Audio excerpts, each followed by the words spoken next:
vous faire une confidence, je n'ai pas toujours été écolo. En fait, si je suis devenu écolo, ça a commencé un jour un petit peu par hasard en tombant sur un article de Jean-Marc Jancovici sur le climat. Et ça a fait office d'un véritable électrochoc pour moi. À partir de là, je me suis énormément renseigné et j'ai compris la gravité de la situation dans laquelle nous nous trouvions. J'avais 3 choix devant moi. Le premier, ça aurait été de désespérer, mais c'est évidemment pas ce que j'ai choisi. Le deuxième, ça aurait été d'ignorer, d'oublier ce que je venais de comprendre, mais c'était pas envisageable pour moi. Et donc il ne me restait plus qu'une troisième option, et cette option, c'était d'agir. Cette action, je l'ai déclinée de plusieurs manières différentes.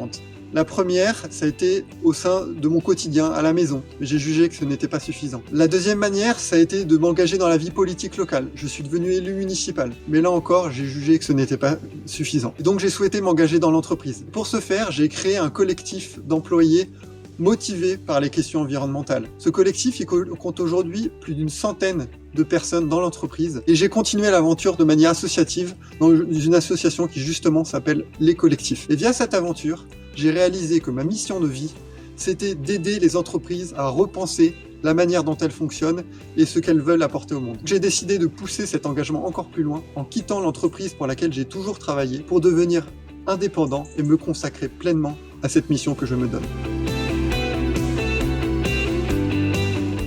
La première chose à laquelle j'ai dû renoncer, c'est de rester dans ma zone de confort. J'avais une vie relativement bien rangée, des perspectives de carrière plutôt honnêtes, mais j'ai décidé que je ne pouvais pas m'en contenter. Je me suis dit que je m'en voudrais réellement si je ne mettais pas en œuvre tout ce qui était à mon possible pour faire advenir un futur souhaitable. Et je pense vraiment que la transition ne se fera pas sans une certaine dose de risque. J'ai décidé d'appliquer ça à ma cause personnelle. Ça s'est décliné de plusieurs manières différentes. Quand j'étais dans l'entreprise, j'ai fait le choix d'oser m'affirmer, d'exprimer des opinions qui parfois n'allaient pas dans le sens de celles dans l'entreprise. Ça aurait pu constituer un risque, mais en réalité, on ne m'a jamais reproché de l'avoir fait, au contraire. Le deuxième risque que je prends, c'est aujourd'hui, en quittant justement cet emploi stable que j'avais. Ce choix-là me permet de me sentir véritablement vivant, et je pense que c'est important que d'accepter de s'abandonner à l'inconnu. Je vous invite vraiment à tenter cette expérience.